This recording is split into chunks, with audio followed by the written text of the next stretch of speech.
Vamos ao texto, amados, de hoje. Abra lá em Gênesis. E hoje começando um capítulo novo, capítulo 15 de Gênesis.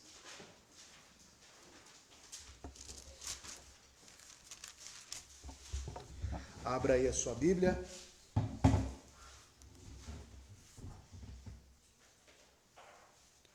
Hoje eu vou pregar os 6 primeiros versos do capítulo 15, amém, irmãos? E você acompanha aí na sua Bíblia, a primeira leitura eu faço na King James, tá bom? Capítulo 15, verso 1 a 6 diz o seguinte: Depois dessas coisas, a palavra do Senhor veio a Abrão em uma visão, dizendo: Não temas, Abrão, eu sou o teu escudo, e a tua recompensa será infinitamente grande.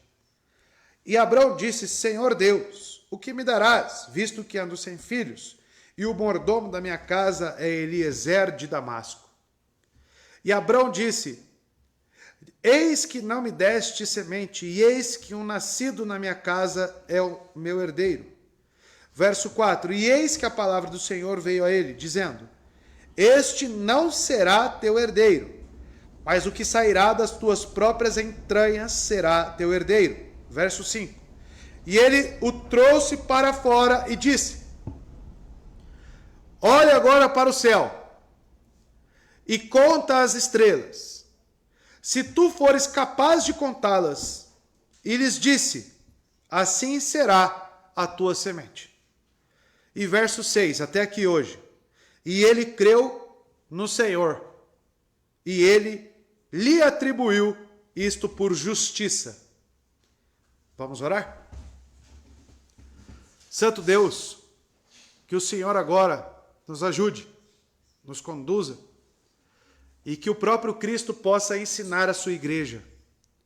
Que através da ministração da palavra o Senhor nos exorte, nos corrija e também salve os perdidos, que pelos meios de transmissão possam estar ouvindo a sua palavra. Pai, mas precisamos deste alimento, precisamos desta palavra, Deus, que ilumina os nossos caminhos. Assim como acabamos de ver em Provérbios capítulo 3, que ela deve estar em nossos corações, deve nos acompanhar por toda a nossa vida. Então, Deus, nos ajude a compreendê-la. Que o Senhor me ajude na transmissão, que o Senhor, Pai de amor, faça com que haja entendimento, com que faça a compreensão devida. Muito obrigado, Deus, é o que oramos e lhe pedimos, em nome de Jesus. Amém. Amados, estamos aqui em mais um texto que relata a história de Abrão. Então falaremos hoje sobre a promessa que Deus fez com este homem. Esta promessa, ela iniciou-se lá no capítulo 12, de uma forma inicial, e Deus veio ratificando, fortalecendo esta promessa. E estamos, claro, saindo de todo um contexto do capítulo 14 de guerra, de um resgate de Ló, seu sobrinho. Estamos saindo de um encontro dos reis de Sodoma e também o rei de Salém, que no caso é o sacerdote Melquisedeque, um tipo de Cristo. E nós vimos as orações oferecidas por Abrão a Deus, que quando o rei de Sodoma lhe pede para devolver as pessoas, ele diz que não só as pessoas, mas devolveria tudo, para que aquele homem ímpio não pudesse dizer que ele o enriqueceu, estabelecendo assim o compromisso, a fidelidade de Abraão para com Deus. Então, amados, hoje nós veremos que Deus responde a este compromisso de fé. Deus responde a esta obediência de Abrão. E não que seja algo meritório, repito, mas sim algo que foi gerado pelo próprio Deus. E nisso nós vemos um relacionamento pactual. Deus ali oferecendo a sua graça, despejando sobre Abraão, e Abraão respondendo com a sua vida. E que isso sirva para nós de lição. Que assim também como Abraão, que recebemos a graça em Cristo de crer nele, que tenhamos uma vida semelhante. porque temos promessas consolidadas e firmadas no Filho de Deus. E é exigido de nós, pelo Evangelho, esta obediência e essa confiança na sua palavra. Então falaremos sobre as promessas graciosas de Deus. Este capítulo, em tela, informa uma graciosa aparição de Deus. Ou seja, de uma bondosa promessa feita a ele através de uma visão. Abraão, então, agora tem um vislumbre. Ele tem uma conversa. Deus já apareceu a ele. Deus já o informou sobre estas promessas. E agora, mais uma vez, amados, veremos como isso se sucedeu. Nós veremos o pedido de Abraão por um herdeiro, no verso 2. E Deus respondendo a este pedido de Abraão, dizendo que essa semente seria incontável. E Abraão creu nessas palavras do Senhor. Amados, veremos que esta aliança de Deus com Abraão, ela é firmada com promessas. Então, amados, a aliança que vem do hebraico berit tem dois significados que nós devemos nos atentar. Por um lado, é um pacto, um acordo mútuo entre duas partes, ou entre Deus e um ser humano, assim como nós vimos com Adão, que ele poderia viver ali no Éden, na criação de Deus, mas a partir do ponto que houvesse desobediência, ele morreria e seria expulso. Mas também, amados, por outro lado, essas alianças, elas são feitas por promessas solenes.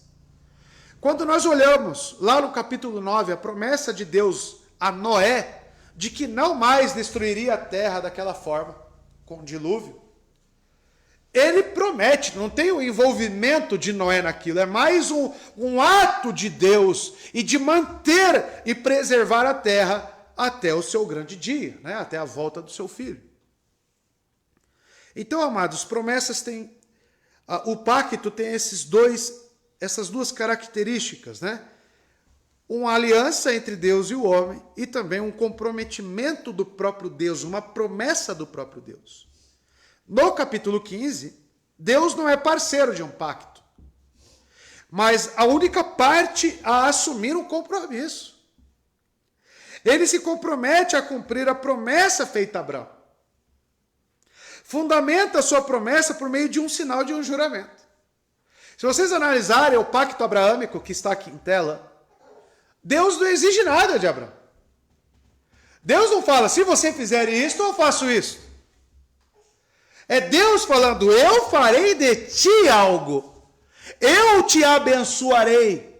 Eu estarei contigo. Nós veremos agora a linguagem, eu serei um escudo para ti.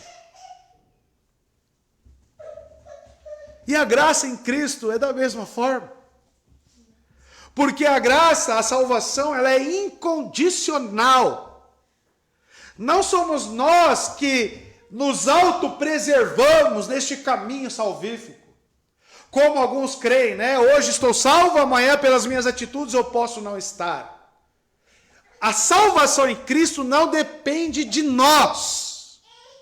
João capítulo 10, Cristo é categórico, ele é firme em suas palavras, que não perderá nenhuma de suas ovelhas. É Ele quem as preserva, é Ele quem cuida, é Ele quem as mantém. E isso nos mostra que é um pacto também que temos com Cristo, um pacto de graça, que está fundamentado nas promessas feitas por Ele. Tenham bom ânimo, eu venci o mundo. Creiam em mim e tenham vida. Creiam em mim e a morte não terá poder sobre vós. E estarão comigo naquele grande dia. São promessas fundamentadas justamente pela palavra inerrante e infalível do nosso Senhor. E é isso que nos apegamos. Abraão recebe, então, a justiça de Deus pela fé. Quando ele olha para essas promessas de Deus, para a palavra do Senhor, que contém o Evangelho aqui embutido com toda a certeza, à luz de Hebreus capítulo 11, Ele então se apega firmemente às palavras do Senhor, e esta fé lhe acredita a justiça de Deus. É imputado a Abrão esta justiça, é isso que veremos. Então, amados, o juramento divino que está nesta aliança, promessa, é confirmada. E um capítulo passa do oráculo da palavra do Senhor, inclusive vai envolver no capítulo 15 Abrão fazendo um sacrifício a Deus, mais para frente. E qual o significado deste capítulo 15, amados? Não só está no centro de toda a estrutura das narrativas de Abrão. Porque tudo que nós veremos em Gênesis sobre Abrão gira em torno desta promessa, deste pacto. Mas também é considerado na história e também na exegese até o presente como o próprio coração da história de Abrão, este pacto, essas promessas. O capítulo 15, então, estabelece para nós qual é o compromisso de Deus.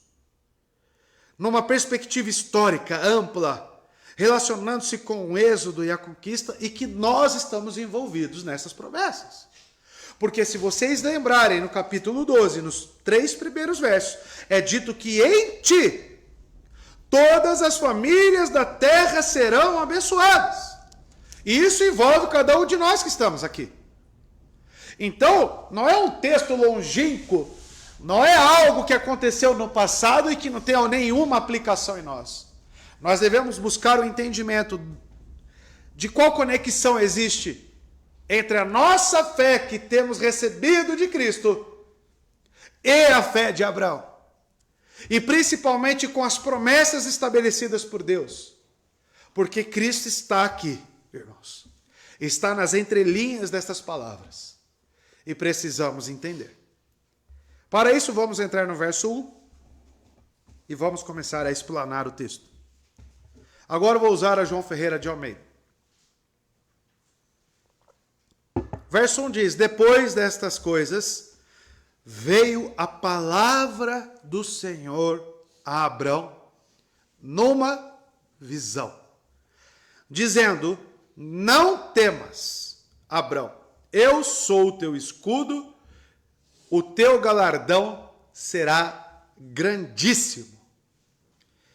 Então, primeira coisa que Moisés, o autor do livro de Gênesis, diz, depois destas coisas, ou seja, então tem uma conexão com o precedente. E o que é o precedente? É o que veio antes. E o que nós vimos? Nós vimos o episódio da Batalha dos Reis, o cativeiro de Ló, o resgate dele e de seus bens, os de Sodoma e Gomorra também, feitos por Abrão. Abrão empreendeu uma guerra com 318 homens. Após isso, esses reis vieram ao encontro de Abrão numa conversa, aonde teve a confissão de fé, tanto de Abrão e Melquisedeque, ao Deus Altíssimo, ao Deus Criador dos céus e da terra.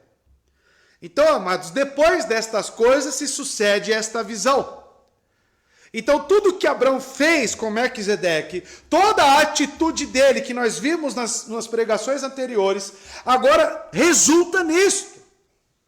Deus lhe responde. De que forma? Aparecendo a ele e conversando, informando a sua palavra. Pensando nesse texto, eu penso em conversões. Às vezes perguntamos, e hoje vamos perguntar para vocês dois, depois, como é que foi a sua experiência de conversão? Não estou querendo dizer que Abraão está se convertendo aqui, porque desde o capítulo 12 ele começou este relacionamento com Deus. Mas esse verso 1 do capítulo 15 nos mostra como que Deus se apresenta, e quando o assunto é fé e justificação, como nós veremos no verso 6, o que é necessário?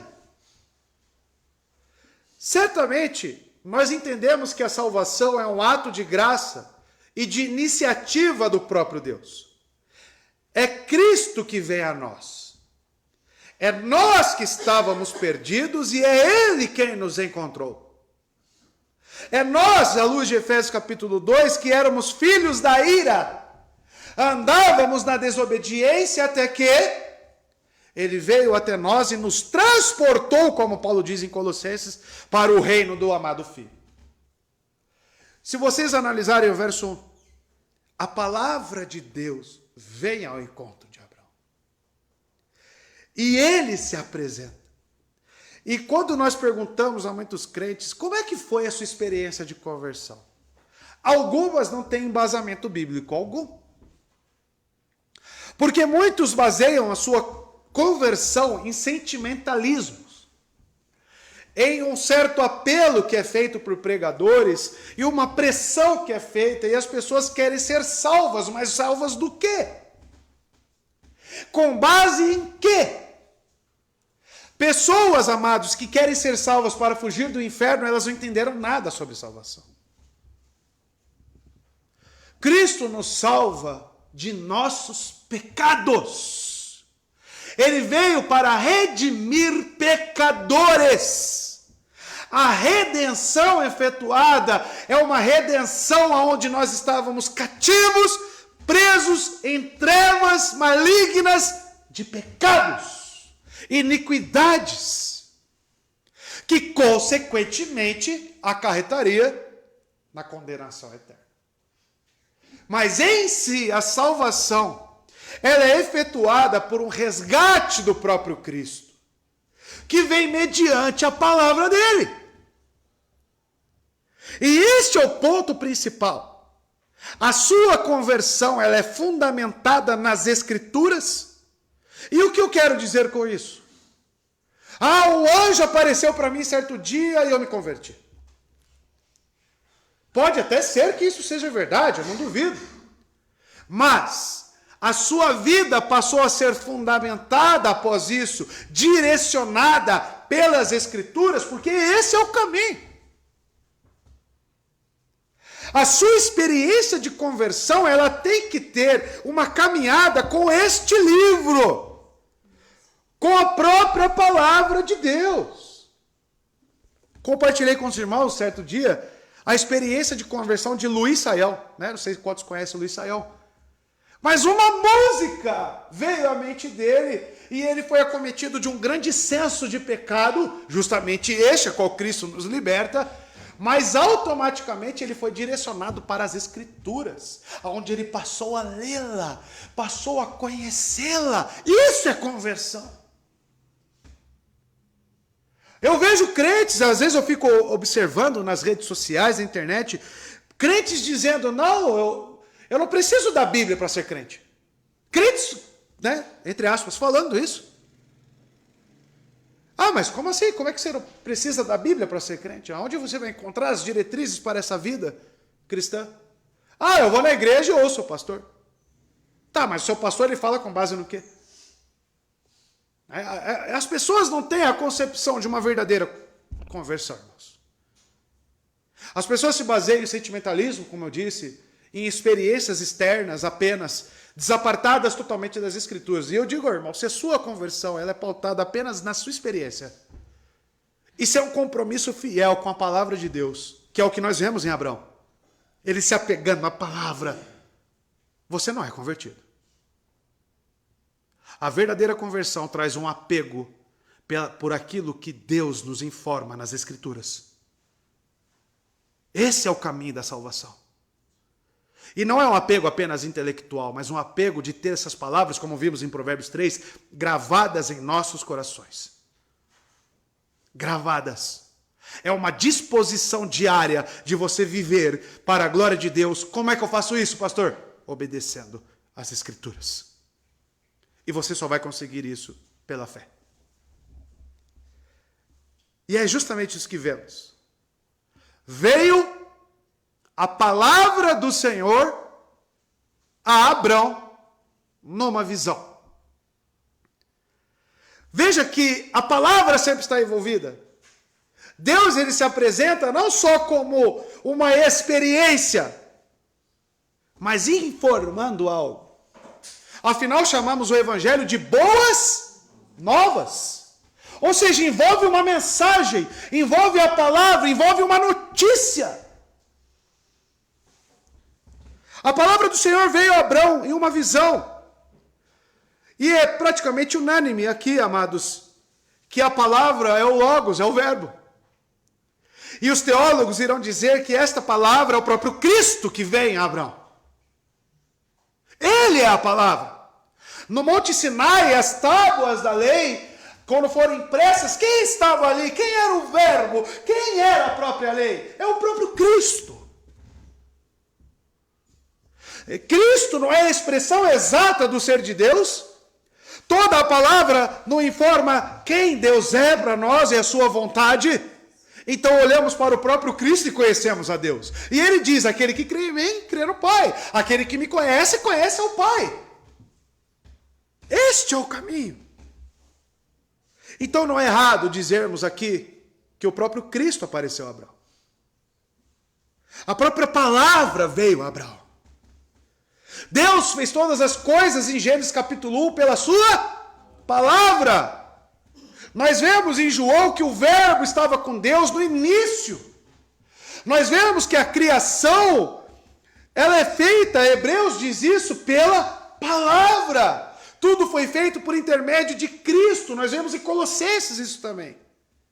Então a palavra de Deus, ela está em torno de tudo que subsiste neste mundo. Amados, o Verbo essencial apareceu a Abrão em forma humana, visível a ele. Porque ele viu, o texto é claro, ele teve uma visão. Nós estamos falando de uma teofania aqui. Abrão teve uma visão. A palavra do Senhor ocorre apenas 2 vezes em Gênesis, e ambas nessa história. Encontra-se amplamente no Antigo Testamento. A frase, na fórmula profética predominante de introdução, veio a palavra do Senhor. Nós vemos isso em Jeremias 1:2, Ezequiel, em todos os profetas, Jonas. A palavra veio aos profetas. Que é essa palavra? Então, amados, a sua aparição aqui pressagia a identidade de Abrão, como um profeta também, inclusive.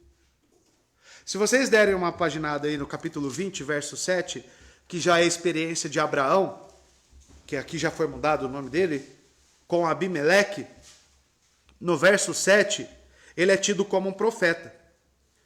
Agora, portanto, restitui ao homem sua mulher, pois ele é um profeta, tá? Então, ou seja, aqui nós já temos um presságio, né, de Abraão como um oráculo de Deus, como a própria boca de Deus também. Porque ele recebe essa palavra. E muitos confundem a palavra profecia, né, hoje em dia. Ah, é o profeta de Deus. Mas que profeta é esse? Que prevê o futuro? E nós vemos que no Antigo Testamento os profetas falavam aquilo que vinha da parte do Senhor. Ah, falavam sobre coisas do futuro? Falavam, mas com base no que a palavra de Deus dizia. Então, quando eu falo de profecias na Bíblia, estou falando da própria Escritura. Aonde nós hoje encontramos a palavra de Deus? Em novas revelações? Não, na própria palavra de Deus. E nós vemos que nos primórdios já era assim. Abrão recebe a palavra de Deus numa visão, dizendo: não temas, não temas. Abrão, então, chamado pelo seu nome, tanto mais para encorajá-lo, mas para dissipar medos. E uma pergunta que vem ao texto agora é: Abrão está com medo do quê? Nós estamos falando sobre um homem que viveu em obediência e em fé, mas agora o texto inclui aqui para nós a aparição de Deus, dizendo claramente para Abraão: não temas. Abraão está temendo o quê? O que ele estava sujeito? O que poderia ser? Poderia ser as nações que pertenciam aos 4 reinos que foram conquistados por ele na guerra, e matado, e não recrutasse seus exércitos, e viesse contra ele com ainda mais força, vingar-se de Kedorlaomer. Poderia ser isso. os medos de Abrão. E os irmãos e parentes daquele que ele havia matado nesta guerra deveriam vingar-se dele. Então, amados, toda a situação, lembrando que o texto começa depois destas coisas, então tem conexão com a guerra que Abrão empreendeu. Então, Abrão está aqui, por mais que vitorioso, por mais que expressando a sua fé, juntamente com Melquisedeque, mas ele é um homem que tem incertezas, um homem que tem medo. Amados, é maravilhoso ver que as Escrituras não escondem os defeitos dos homens. Abrão não é alguém sobrenatural, um semideus, digamos. Abrão é feito de carne e osso como nós. Abrão possui medos e incertezas. Não tenha medos, incita o efeito desejado. Ou seja, a resultante da promessa divina de recompensa que Deus oferecerá a ele agora. É apropriado que nessas palavras de encorajamento, consolação, sejam ditas primeiro, que ele não tenha medo. Já que a teofania, geralmente, ela também traz certo impacto sobre as pessoas. Nós vemos Daniel que cai como morto, né, quando ele vê aquele anjo. Né, nós vemos o próprio João em Apocalipse. As teofanias, geralmente, elas impactam muito as pessoas. E em outros lugares do Antigo Testamento, há uma associação entre não temas, também, e a própria sobrevivência dos descendentes, que é outro aspecto que envolve o medo de Abrão. Porque se ele está com medo esse possível retorno dos reis do Ocidente para subjugá-los, uma possível vingança, ele não olha só para a vida dele. Ele está com medo da sua descendência não existir. Ele está com medo de ser um simples homem. Ele está com medo de ser um simples homem que não tem uma prole. Isso é algo que incomoda o coração de Abrão também.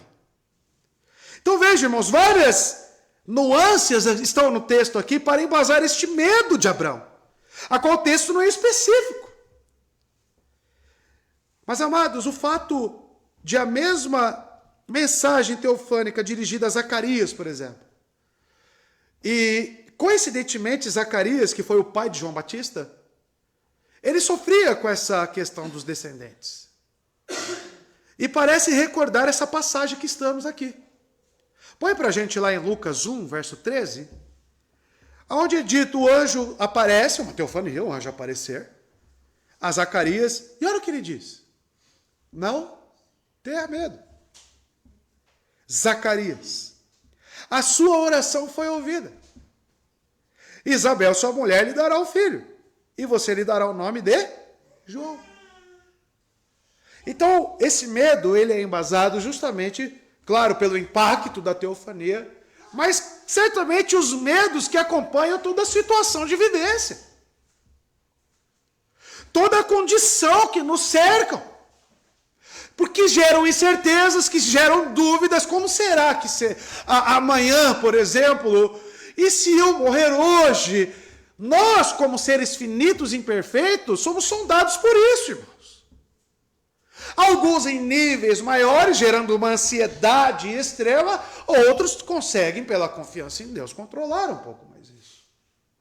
Mas uma coisa é certa, todos nós temos medos e incertezas. A palavra de Deus, então, dirigida a Abrão, visa isso inicialmente. Espantar, afastar este temor, este medo. Não temas, uma revelação de Deus em palavra e visão, que era altamente atemorizante para aquele que a experimentava. Abraão não deve dar espaço ao medo profundamente arraigado no ser humano, que se manifesta diante da revelação divina. Ele não precisa temer o que vem pela frente. Ele também não precisa recear que Deus talvez não o considere mais digno da antiga escolha de sua descendência, como aquela que libertaria a humanidade da perdição. Abraão está sendo encorajado a olhar para frente, não com dúvida. Abraão está sendo encorajado aqui a estar baseado, a sua vida centrada unicamente em Deus. Porque o que segue? Eu sou o teu escudo. Não temas, Abraão, eu sou o teu escudo. E o que significa isso? Para que serve um escudo? Defesa, proteção. E para protegê-lo contra todos os seus inimigos. E às vezes os nossos inimigos, quem é o nosso pior inimigo? Nós mesmos. Este é o nosso pior inimigo. É o que você gera pelo seu coração corrompido. As suas frustrações são embasadas em quê? As suas incertezas, as suas dúvidas, elas estão pautadas em quê? Em Deus? Ou em você mesmo? Abraão estava sofrendo disso, irmãos. Abraão estava com medo. A ponto de Deus dizer, eu sou o teu escudo.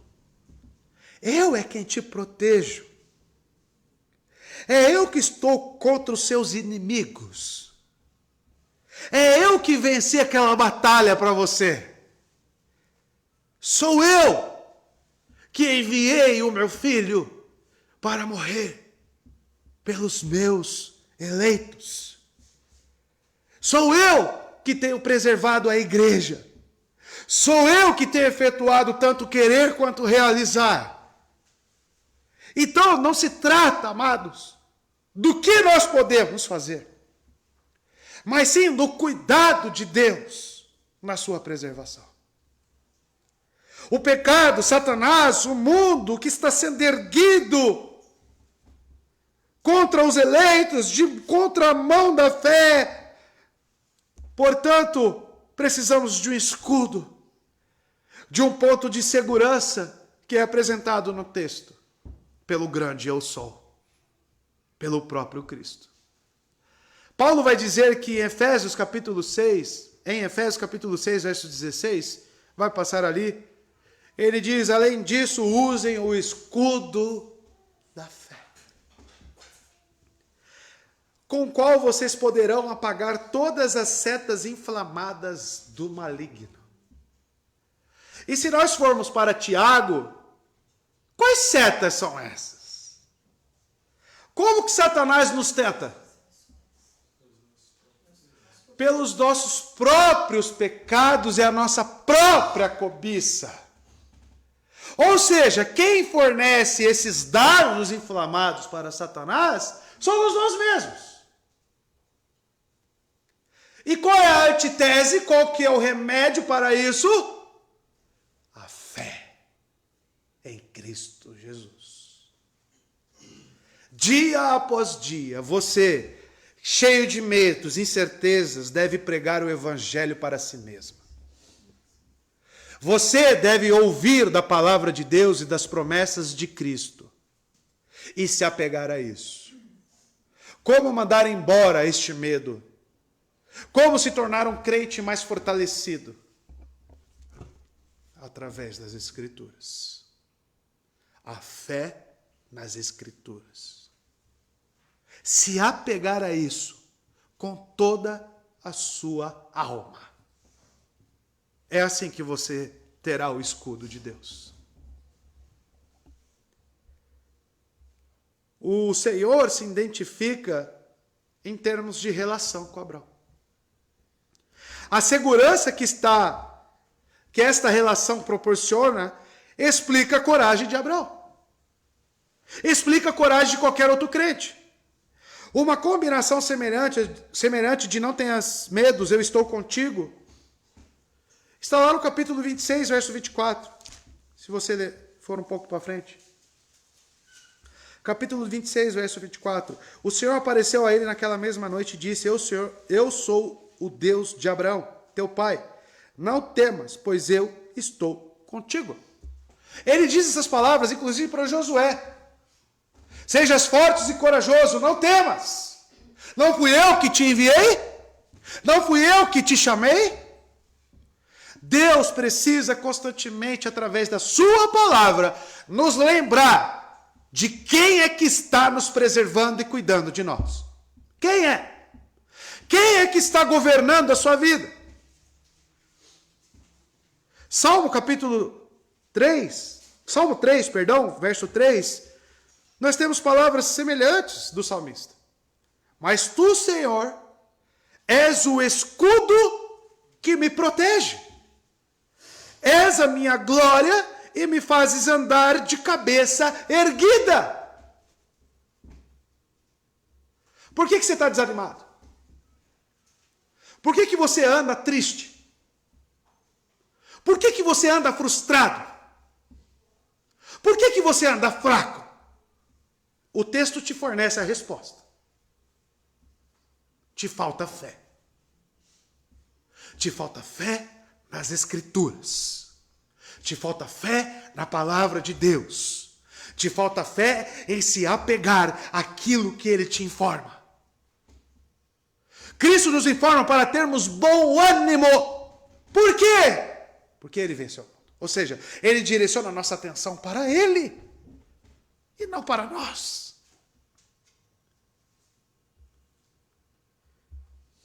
Não só o escudo. Ele diz, o teu galardão será grandíssimo. A recompensa designa frequentemente o salário de um trabalhador ou de um servo, correto? Você é recompensado por aquele trabalho. Mas pode referir-se figuramente à recompensa pela fidelidade e ao despojo de um vencedor. Abrão, ele tinha recusado todos os espólios de guerra. Mas o Senhor, lembrando da conexão com o texto passado, mas o Senhor viu tudo aquilo que ele disse. Abraão lhe confiou que ele seria recompensado. E a recompensa não lhe é paga como compensação pelos atos heróicos, do capítulo 14. Não é isso. Caso contrário, ele teria recebido os pagamentos dos reis. Mas antes, essa recompensa visa os dons da descendência prometida. E nós sabemos que essa descendência prometida, ela visa que é Jesus Cristo. É Cristo que está em jogo. Toda a vida de Abraão está resumida em uma promessa de uma descendência, de ser abençoado e abençoar muitos, através deste que viria, das suas entranhas. Amados, quando nós pensarmos em galardão e recompensa, nós temos que entender que a nossa recompensa, ela não é terrena. Abraão foi prometido uma terra e ele viveu como errante naquela terra, como peregrino. Abraão recebeu a promessa de um descendente, mas ele viu de longe esse descendente prometido. Então veja que tudo que Deus confia a Abraão são coisas que ele não pode visualizar. Ele não pode palpar, talvez. E nós, amados, queremos ser recompensados, muitas das vezes, com as coisas terrenas. E os nossos medos e incertezas giram em torno justamente dessas coisas não recebidas. Abraão está preocupado, como nós veremos nos próximos versos, com a descendência que ele pode ver, com aquilo que ele pode palpar. E isso é contrário à fé, porque a fé é andar não por vista. Viver pela fé é como Augusto Nicodemos diz naquele vídeo, acho que todo mundo já viu, é orar, continuar orando sem sentir, sem ver, sem ter resposta. É continuar crendo no silêncio de Deus. Que na verdade eu não entendo essa questão de silêncio de Deus, porque Ele fala muito aqui. Quando eu quero ouvir Deus, o que eu faço? Abro minha Bíblia. E ele fala categoricamente, de uma forma única. Eu não entendo essa questão. Deus está em silêncio. Como? Amados, nosso galardão está em Cristo, assim como o de Abraão. Não há qualquer sentido de que Deus esteja em dívida com Abraão. Antes, o Senhor assegura a Abraão que a sua confiança na promessa divina deve estar bem fundamentada. Como Cristo é para seu povo, na sua pessoa, nos seus ofícios e na sua graça. Sendo todos seus e ele tudo para eles. Todas as bênçãos da graça, a glória que vem junto com ele sendo a sua porção aqui no futuro. Paulo vai dizer, aquele que se gloria, glorie-se no Senhor. Amados, nós precisamos mudar o nosso pensamento. Viver como um cristão é viver como peregrino. E o que significa isso? Eu não sou daqui, os meus valores não estão firmados nesta terra, a minha recompensa não é daqui, mas eu olho para o alto, pois do alto vem o meu socorro. É de lá que flui tudo que me move, tudo que me dirige. É de lá. É por isso, amados, que os cristãos, os mártires da igreja primitiva, eles colocavam as suas vidas em risco pelo evangelho. É por isso que as pessoas tiram tudo de si e colocam na causa de Cristo. É por isso, porque eles não esperam recompensas neste mundo.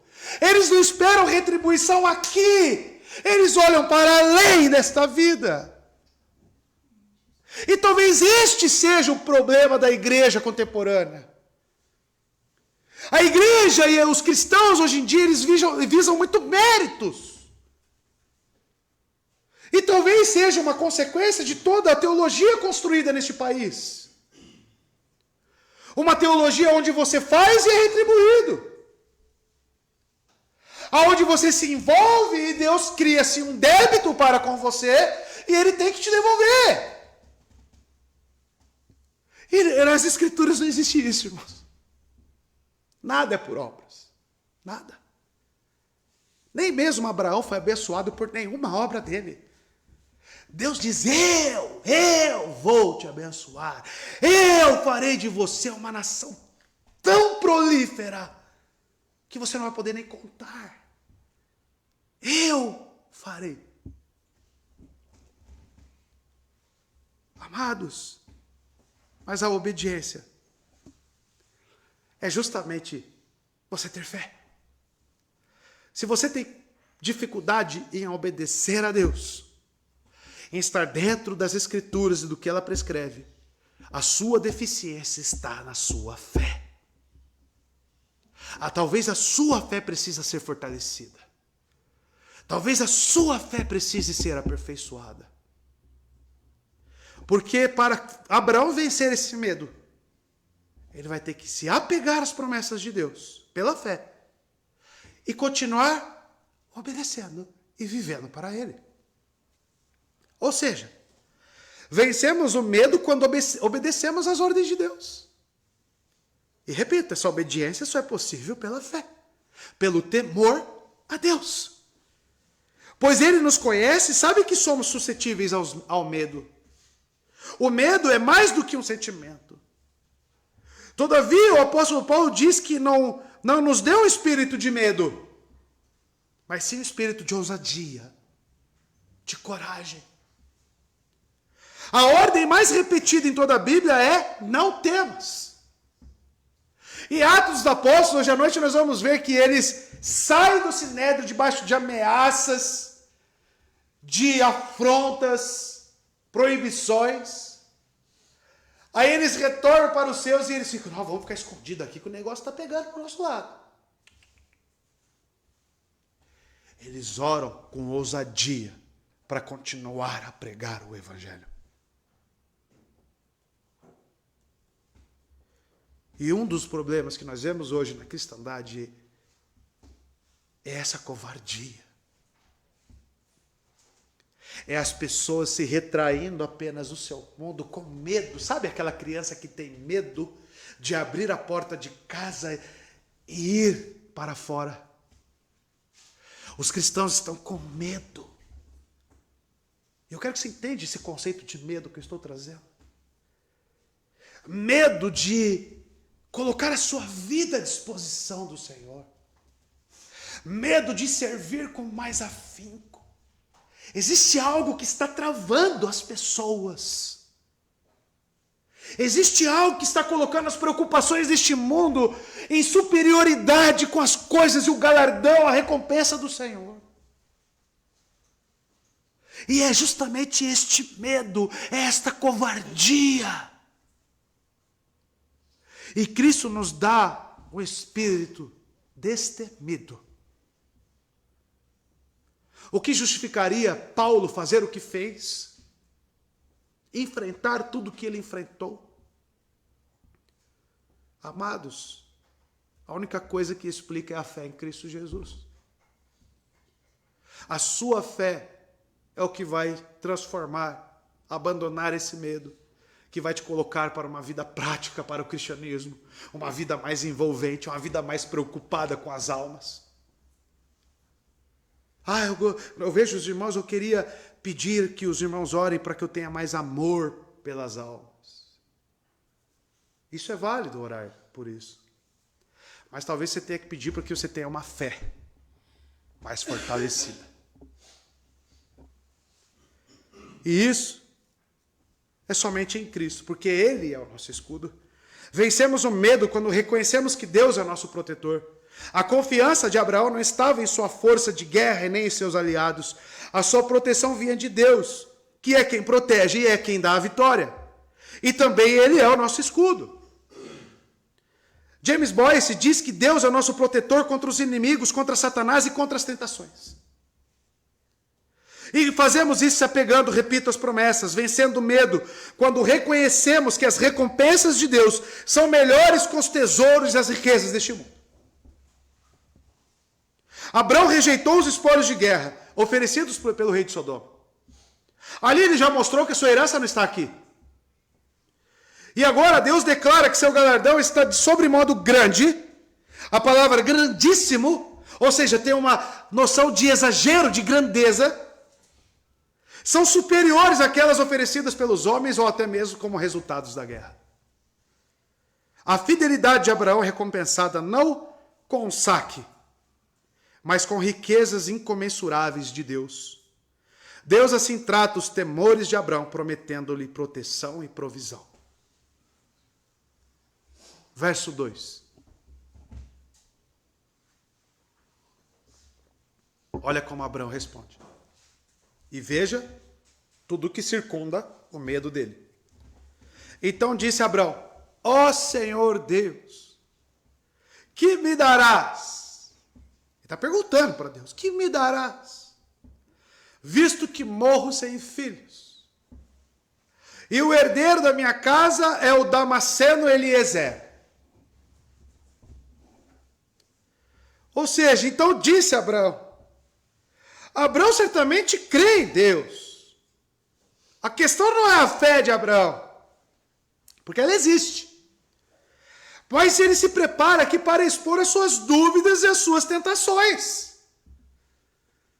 Percebemos que nesse relacionamento com Cristo que nós temos, aqueles que são alvos da graça, eles possuem medos e dúvidas, como foi falado. Mas agora nós vemos como devemos resolver isso. Além da confiança nas Escrituras, devemos resolver isso com oração. Porque Deus irá tratar essas imperfeições em nós, com a sua palavra, com certeza. Mas nós devemos apresentar esses problemas ao Senhor. Quantas vezes o Senhor orou: Deus, por que eu sirvo tão mal à igreja? Deus, me mostre por que eu tenho dificuldade em amar os irmãos. Deus, por que eu não sou um ofertante fiel? Por que eu não sou grato ao Senhor? Por que eu continuo a cair nesse pecado constantemente, Senhor? Por que o Senhor não me deu arrependimento quanto a isso? Você já levou essas queixas perante o Senhor em orações? Você já resolveu essas questões com o Senhor? E eu digo aos irmãos, não sou eu que vou resolver essas coisas para você, irmão. Não sou eu. Não sou eu que vai resolver a sua vida que está frustrada. Não sou eu que vai espantar os seus medos. Não sou eu. É o próprio Deus. O seu relacionamento com Deus precisa estar em dia. Abraão não só tinha fé, não só confiava, mas ele recorria ao Senhor. Ele diz: ó Senhor, que me darás, visto que morro sem filhos. Porque veja, embora Deus o tivesse enriquecido, que Abraão nessa altura já é o homem rico, já é o homem de muitas posses. Ele prometeu multiplicar os bens de Abraão, correto?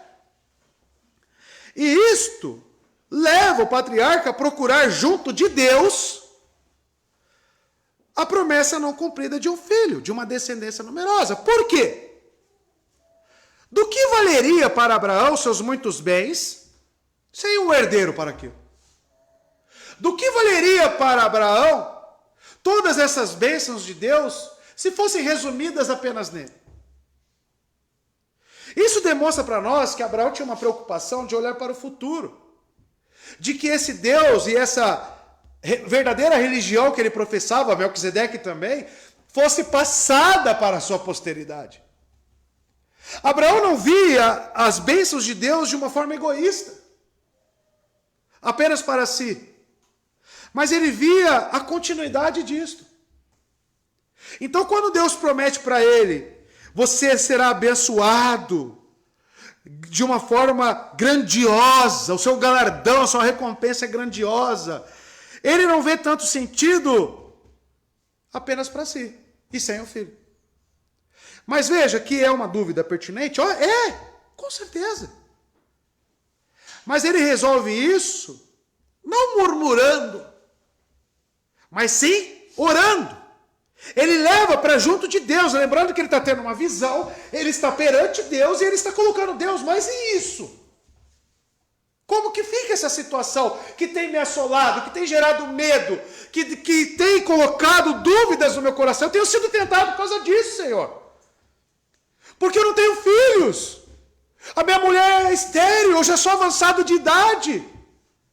Senhor, isso é algo que incomoda meu coração. Você tem resolvido seus problemas dessa forma? Você tem, sinceramente.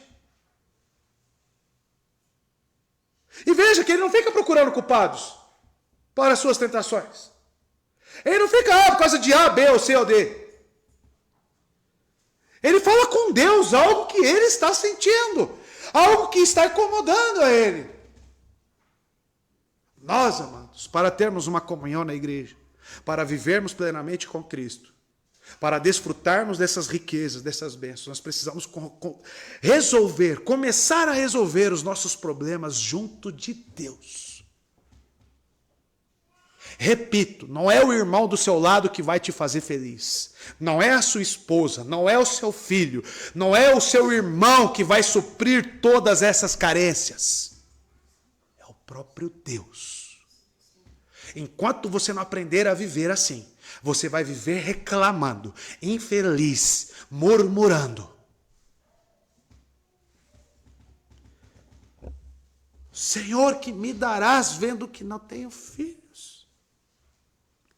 O que significa que me dás bênçãos temporais se tiras de mim a bênção de uma criança?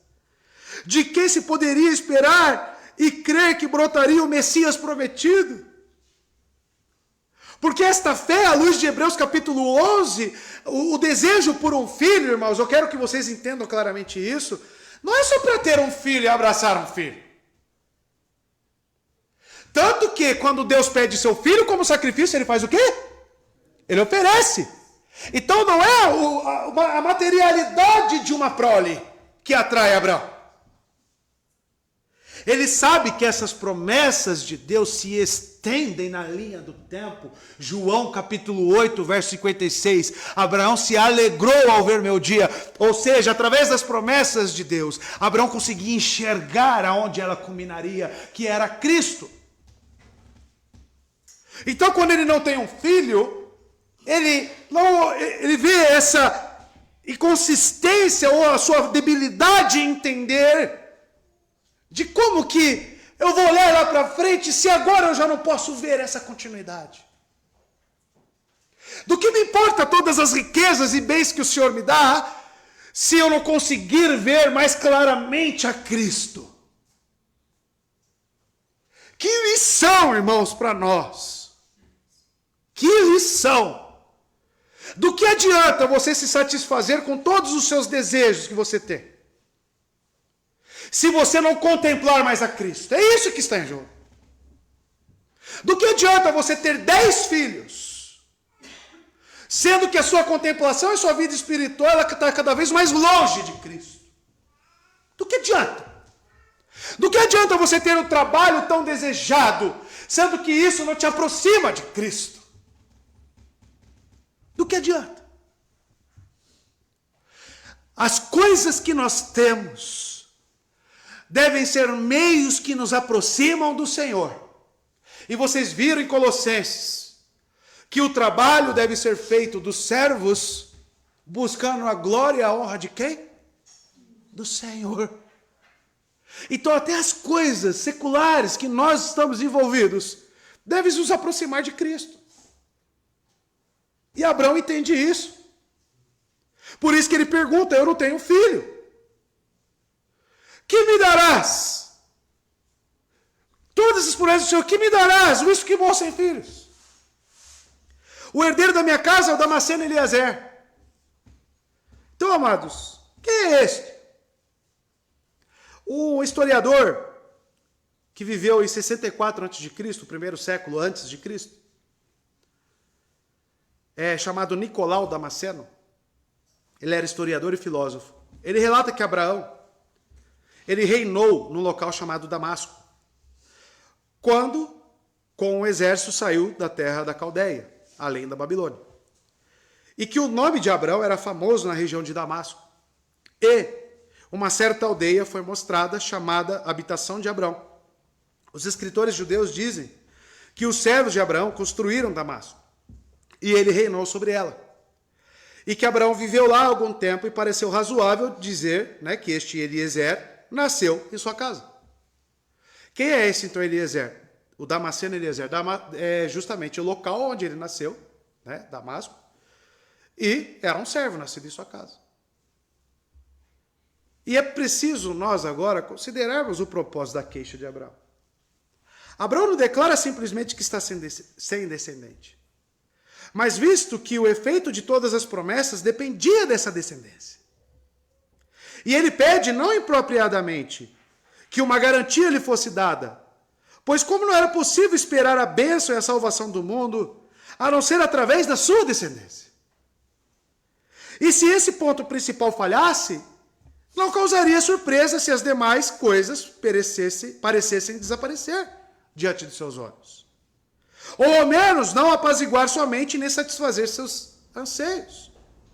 É a mesma razão pela qual Deus não só considera com favor a queixa do seu servo, mas imediatamente ele dá uma resposta propícia para a sua oração. E é tão maravilhoso isso, que Deus ele é tão bom, que ele deixou meios visíveis para que a nossa fé seja fortalecida. E nós lemos isso na confissão, se você lembrar. Quando nós participamos da ceia do Senhor, é um meio visível, tangível, para que a nossa fé seja fortalecida. E Abraão está buscando justamente isso. Ele está buscando de Deus algo mais concreto. Mas veja, ele está buscando em Deus, ele está buscando em outras coisas. Em Deus, para que ele realmente se apegue cada vez mais às promessas messiânicas.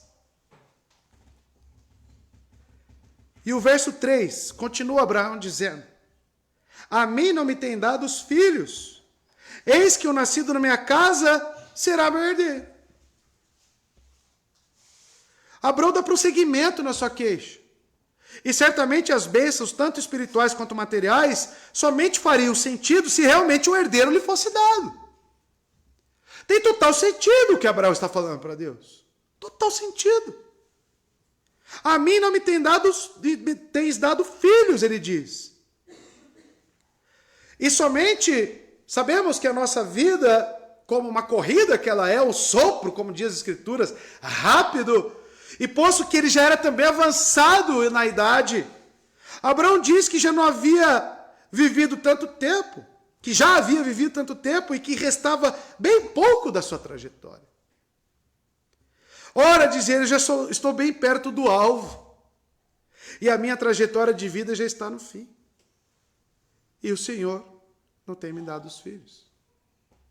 A condição de Abraão aqui, ela é, eu me colocando no lugar dele, tenebrosa.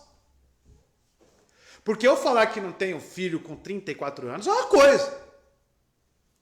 Eu falar que não tenho filhos e me apegar nessas promessas com 80 anos, e com toda a ciência que existe por detrás da fisiologia de um homem e também de uma mulher, porque Sara está dentro dessa promessa, é outra coisa.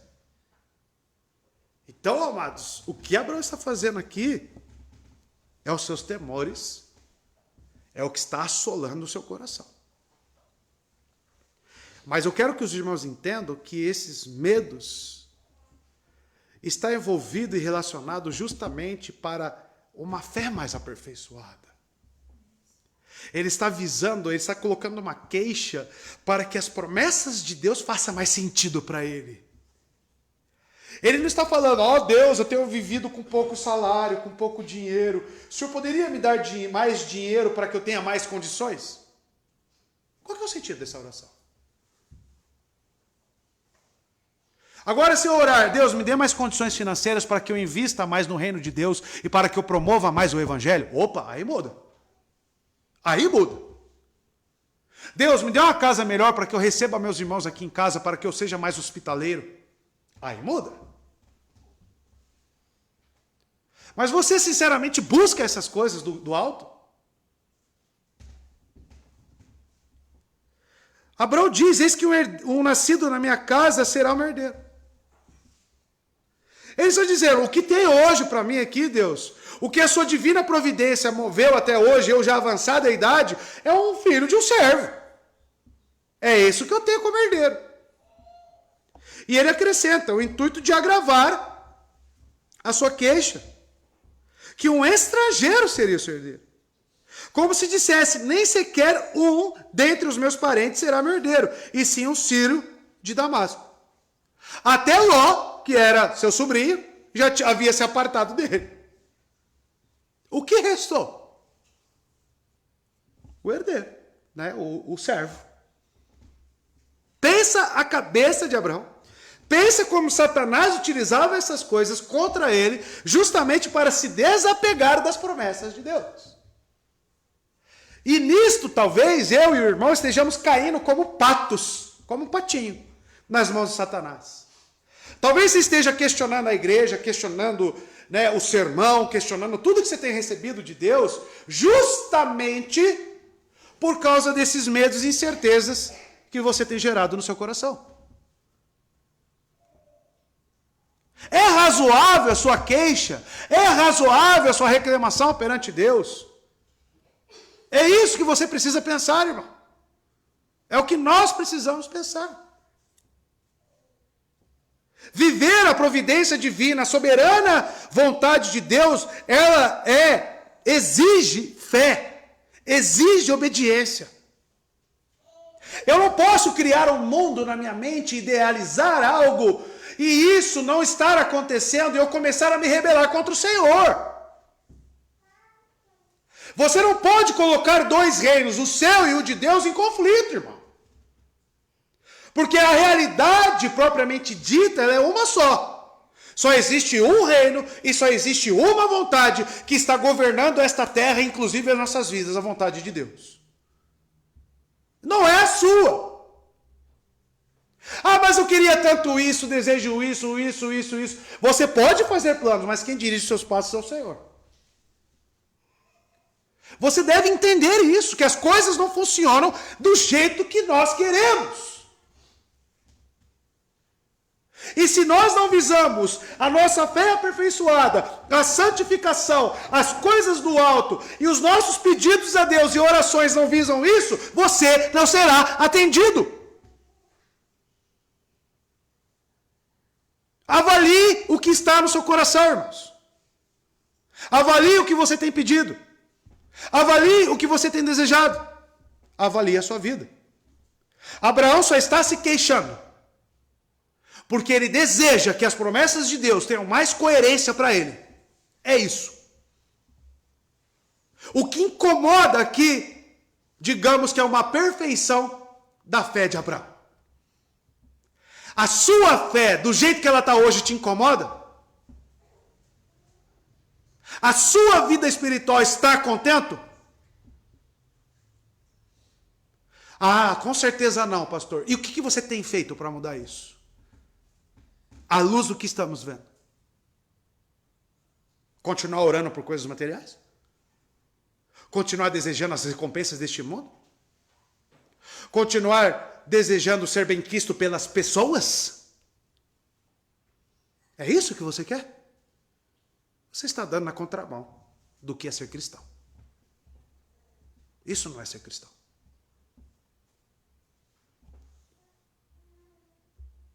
Ele chama, de uma forma desdenhosa, irmãos, o escravo da minha casa. Porque quando ele fala, chama de filho de Meseque, né, que é uma construção hebraica nas palavras, e esse significado é unânime entre os gramáticos. Alguns acreditam que ele deriva, né, essa palavra herdeiro aqui, na verdade, ela deriva do shakak, que significa correr para lá e para cá. Traduzem por administrador ou superintendente, por aquele que sustém o cuidado de uma grande casa. Né? É um serviçal.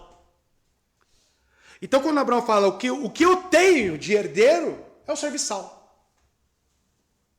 Abraão, ele está apresentando a sua indignação. É uma forma desdenhosa de citar aqui esse servo de Damasco. Não se que fosse o problema com Eliezer de Damasco, não.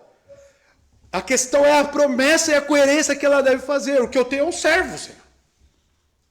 O Senhor está dizendo que eu serei grandemente abençoado. O Senhor está me mostrando o próprio Cristo nos anais da história, do tempo. Mas o que eu tenho? Eliezer. É isso que ele está fazendo. E essas orações são bíblicas. São bíblicas.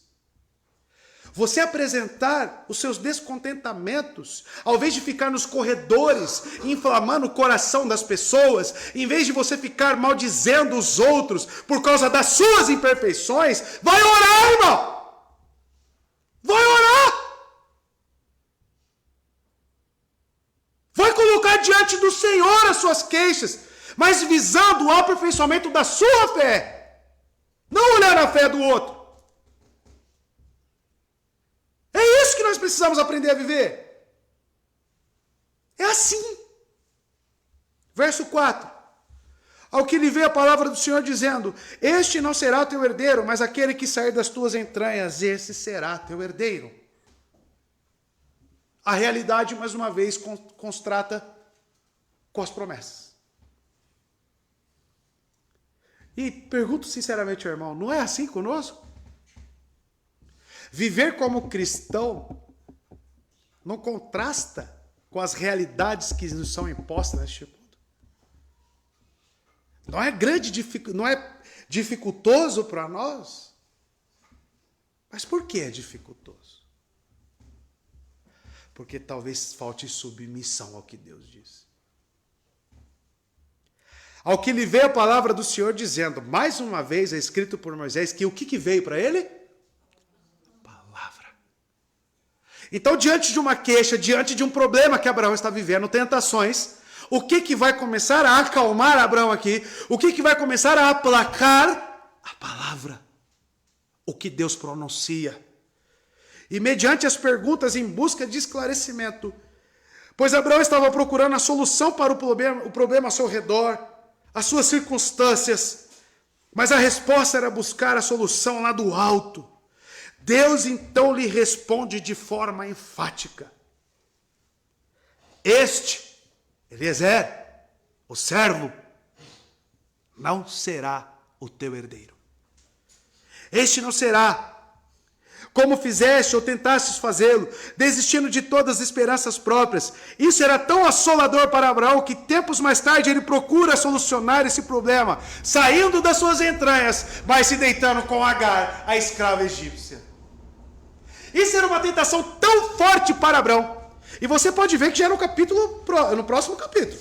Tá? Capítulo 16, verso 2. Sarai disse a Abraão: Eis que o Senhor me tem impedido de gerar.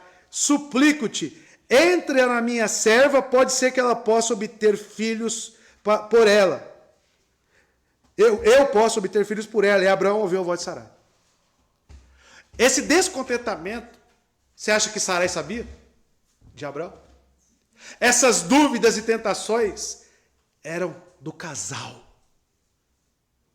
A promessa de Deus agora diz que sairá das entranhas dele. Veja que agora ele não considera mais o filho de outro como o da promessa. Mas agora ele tenta também dar um jeitinho para resolver suas tentações. Saiu das entranhas deles? Ismael? Saiu. Mas era o que Deus queria? Não. Mas deixa isso para quando chegar no capítulo 16. Mas isso prova para nós que é algo que incomoda muito Abraão isso. Era algo que ele queria de alguma forma resolver. Mas ele não poderia fazer isso com as próprias mãos.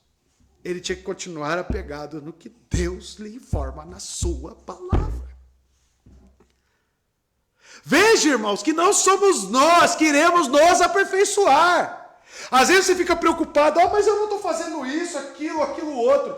Você está querendo colocar a sua santificação mediante o que você produz. Você está querendo colocar a sua santificação, o seu aperfeiçoamento na fé, talvez como Abraão, dando um jeitinho. Aonde você tem que esperar em Deus, orar a Deus, confiar na sua palavra, até que Ele te conceda. Nós não vivemos por vista, irmão. Você tem que se preocupar, sim, com o estado da sua fé. Paulo vai dizer, examine-se para ver se vocês estão na fé. Vocês precisam, nós precisamos fazer isso. Mas na dependência do Senhor e utilizando os meios de graça que Ele nos dá. Não por nós mesmos. Eu só vou me considerar salvo quando eu fazer isso, isso e outro. Você crê em salvação por obras. Mas a característica, pastor, de um cristão é quando ele faz isso, isso e isso. Você está olhando para os seus feitos. Você não está olhando para a graça, para a soberana vontade de Deus. E talvez este foi o erro de Abraão. Tanto quando ele diz que o único servo era Eliezer, mas principalmente quando ele gera Ismael, juntamente com a serva, Agar. Verso 5. Então o levou para fora. Quero que você perceba no verso 5 a graça de Deus. Então o levou para fora e disse, olha agora para o céu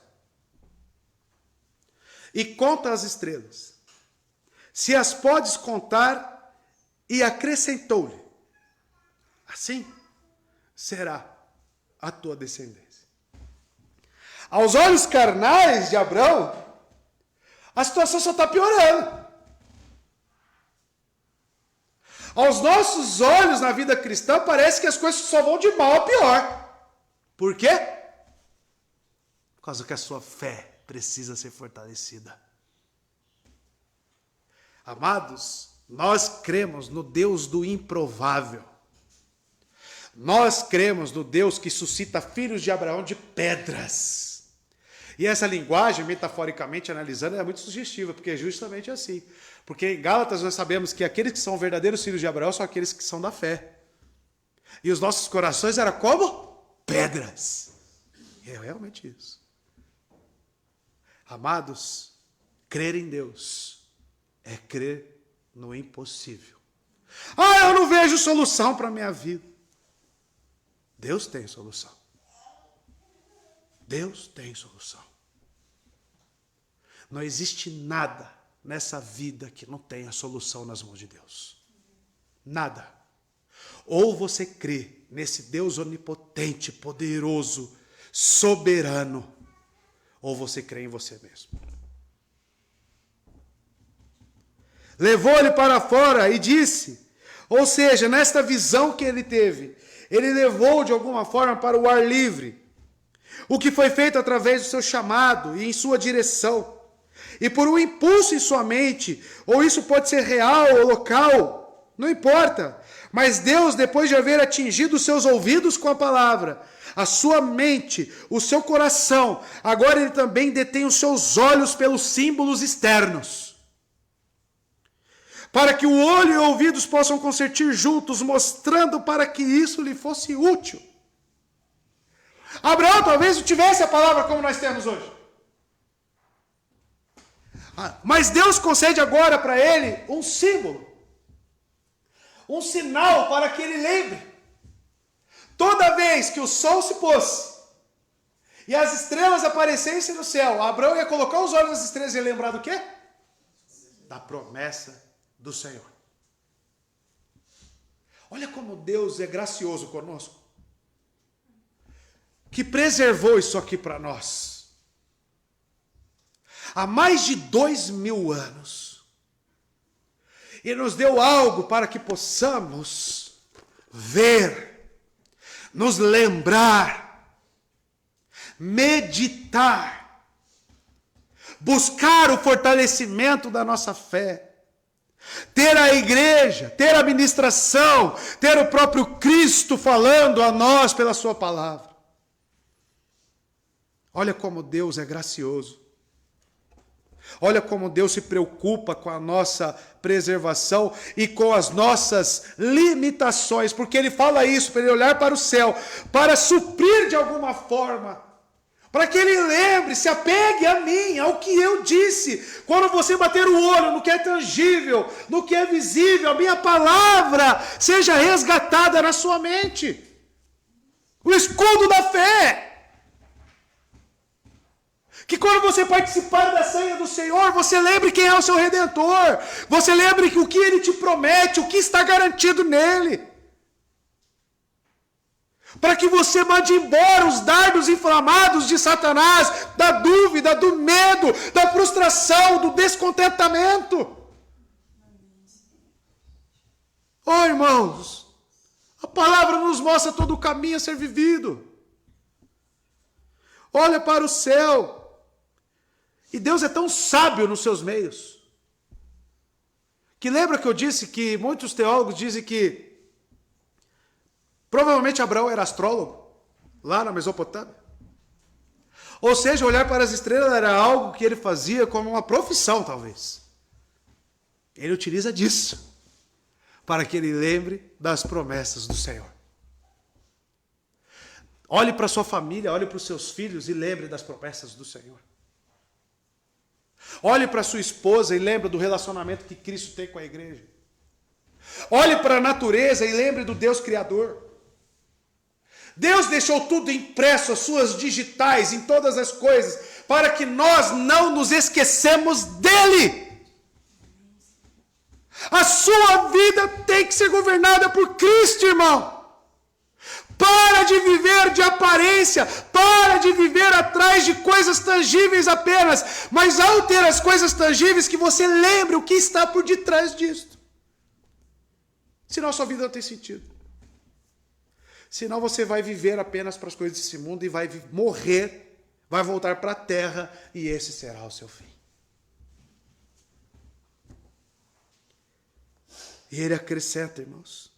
Antes eu gostaria de ler Hebreus 11, verso 11 e 12. Põe para mim, por favor. Olha como o Novo Testamento mostra tudo o que está acontecendo aqui para nós. Hebreus 11, 12. Pela fé Abraão e também Sara, apesar de estéril e avançada em idade, recebeu poder para gerar um filho. Recebeu poder. Porque considerou fiel aquele que lhe havia feito a promessa. Assim, daquele homem, já sem vitalidade, originam-se descendentes tão numerosos como as estrelas do céu, e tão incontáveis como a areia da praia do mar. Abraão creu, se apegou, olhou para os dados ou as probabilidades ao seu redor. Deus, irmão, não se mede por probabilidades. Deus não se mede apenas por circunstâncias. Apesar delas nos darem ensinamentos e sinais, mas isso não fala sobre o ser de Deus. Amados, se Abraão se apegasse apenas ao que ele estivesse vendo, as probabilidades, ele abandonaria. Mas não. Isso nos mostra que precisamos olhar adiante. E Deus acrescentou: assim será a tua descendência. E o que isso significa? Filhos físicos? Espirituais.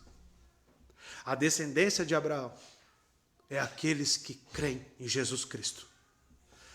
A descendência de Abraão é a igreja de Cristo. Porque o próprio Abraão foi comprado pelo mesmo sangue que a igreja foi comprada. E eis nós aqui no Brasil, em 2023, crendo no mesmo Deus que Abraão. Deus é fiel. Você já pensou a alegria que Abraão teria de ver essa descendência de nós aqui, apesar de poucos? Mas ver que em todo este tempo a promessa de Deus que nasceu aqui, amados, neste livro, lá no capítulo 12, ela se perpetua e continua atingindo e salvando e trazendo cada vez mais descendentes. E famílias e mais famílias estão sendo abençoados porque Deus é fiel. Porque Deus cumpre com o que diz. Porque Deus não é homem para mentir. E quando eu leio a sua palavra, eu não posso duvidar. Porque os fatos coadunam com que tudo aquilo que ele disse é real. A palavra é viva, a palavra é eficaz. E louvado seja Deus por isso. Recito as palavras de Isaías no capítulo 40, verso 26. Ergam os olhos e olhem para as alturas. Quem criou tudo isso? Olhe para as estrelas. Aquele que não põe em marcha cada estrela do céu do exército celestial e a todas chama pelo nome. Tão grande é seu poder, imensa a sua força, que nenhuma delas deixa de comparecer. O que Deus está fazendo por detrás dessa promessa para Abraão tentar contar as estrelas? Aquilo que você não consegue fazer, Abraão, eu consigo. Se você não consegue contar, eu chamo cada uma das estrelas pelo nome. E não tem nenhuma delas, à luz de Isaías 40, que não se compareça perante mim. O que está em jogo, irmãos? A confiança de Abraão em Deus. Deus está falando: não olhe para as circunstâncias, olhe para mim que movo as circunstâncias. Olhe para mim que movo todo o universo. Creia em mim. Pare, meu irmão, de olhar para as coisas ao seu redor. Pare de olhar somente para o problema. Olhe para Deus. E se preocupe em ter a sua vida enquadrada a Ele, conformada a Ele. Essa descendência espiritual, amados, é tão maravilhosa. Olha Apocalipse capítulo 7, a visão de João. Depois disso olhei e diante de mim estava uma grande multidão que ninguém podia contar. De todas as nações, tribos, povos, línguas, de pé, diante do trono e do Cordeiro, com vestes brancas. Então são quem?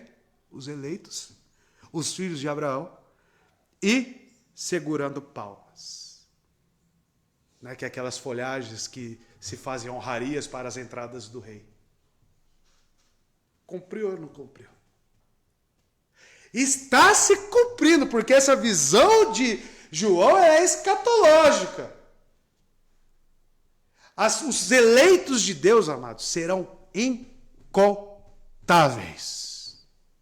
Incontáveis.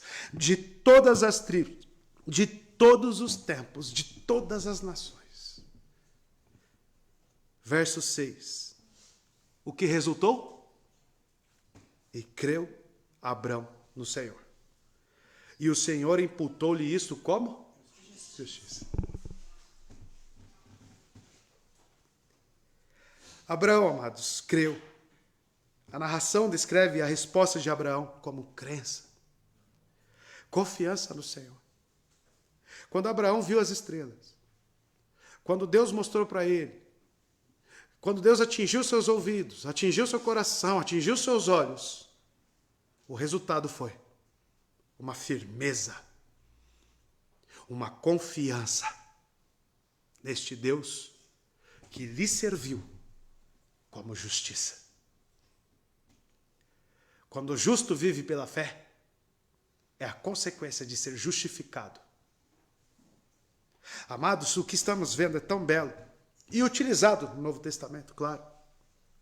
Mas o texto, ele sublinha que Abraão confiava o seu futuro ao Deus que faria por ele, em vez do que ele poderia fazer por si próprio para obter as promessas.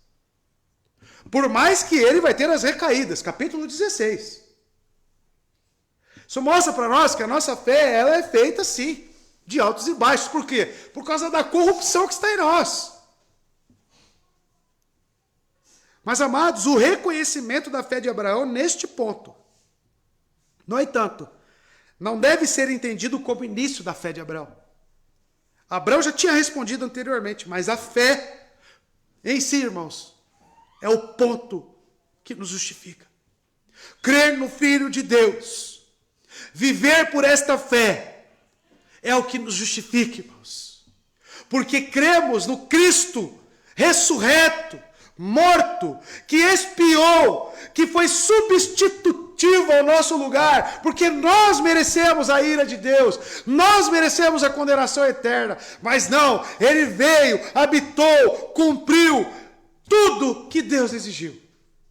Então, quando eu creio neste, quando eu creio nas suas obras, quando eu creio na sua vida, isto me serve como justiça. Creia e viva eternamente com Cristo. Creia. Ele creu no Senhor. Alguns documentos judaicos acrescentam creu na palavra do Senhor. Na palavra essencial, em Cristo, lembrando que quem é o Logos é o próprio Cristo.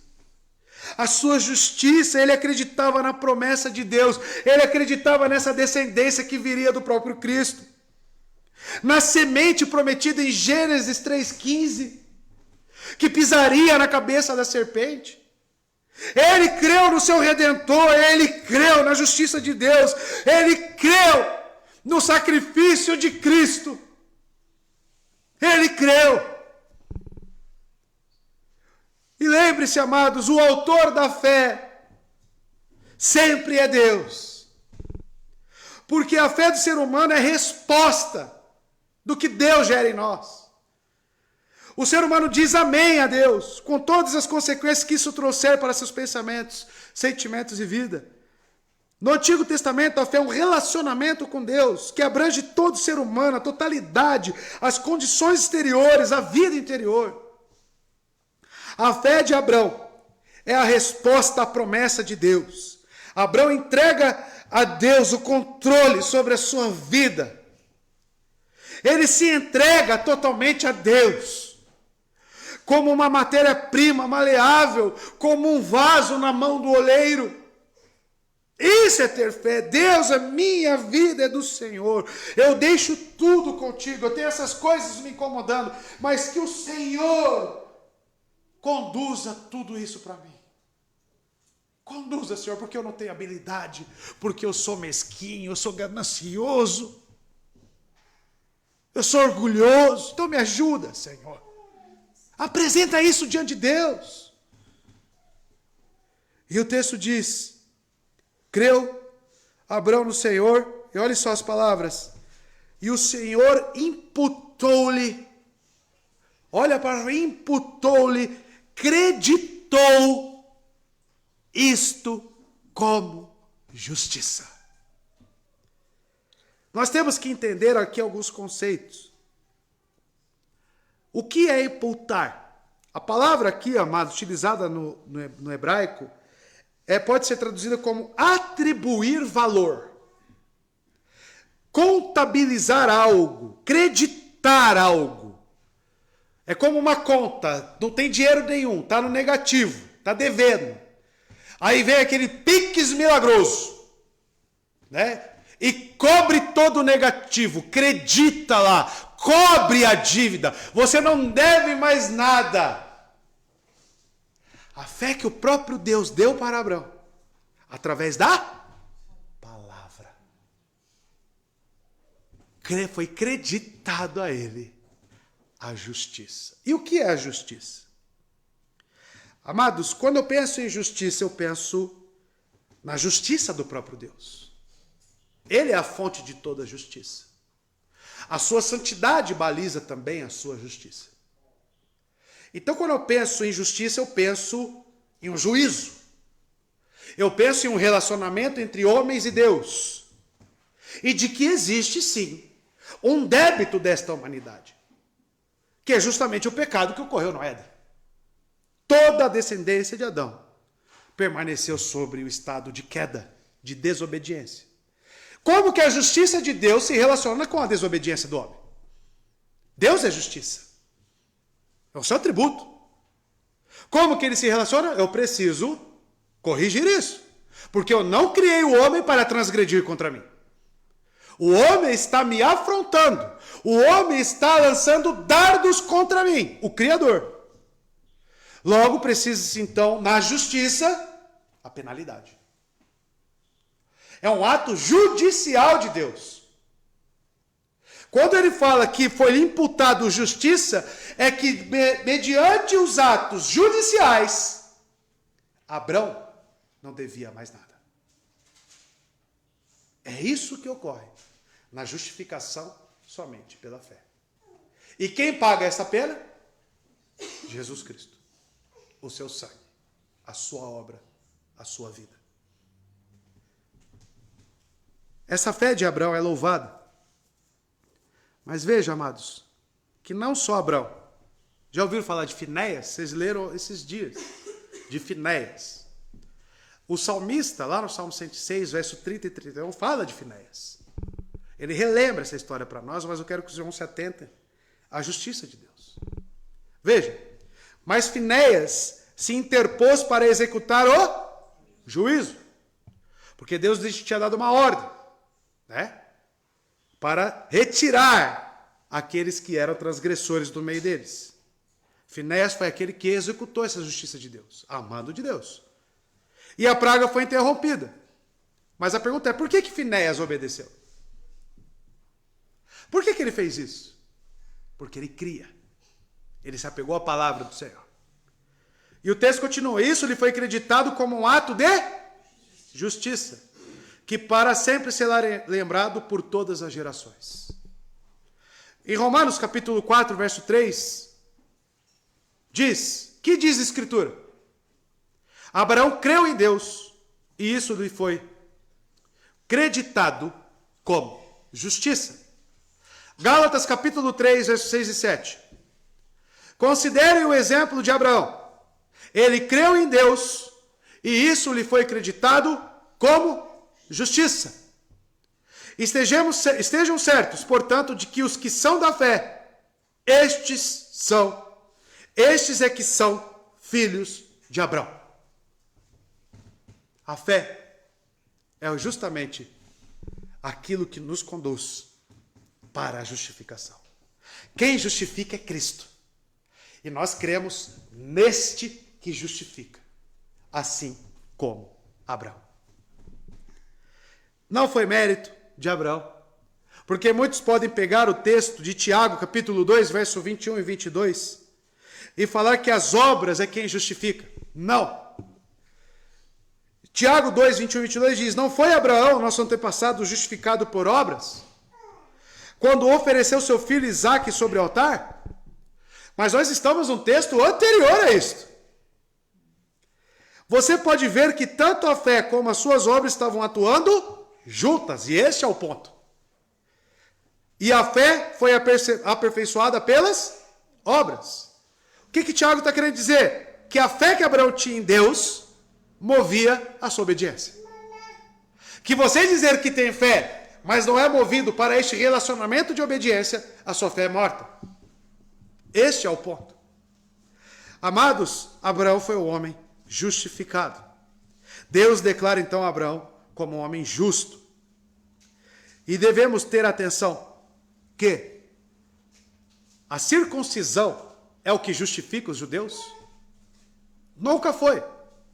Porque a circuncisão foi posteriormente a isso, e quem foi o primeiro? A circuncisão, recebeu este ato da circuncisão? Abraão. Mas o que veio antes? A fé e o relacionamento de Abraão com Deus. Logo, circuncisão não pode ser embasamento para nenhum tipo de batismo, nenhum tipo de salvação em si. A única coisa que salva indivíduos, justificando-os perante Deus, é a fé em Jesus Cristo. Só. Nem obras, nem obediência à lei, nenhuma instituição, nenhuma igreja, nenhum pastor, nada. Quem justifica é Cristo. E devemos então crer neste que nos justifica.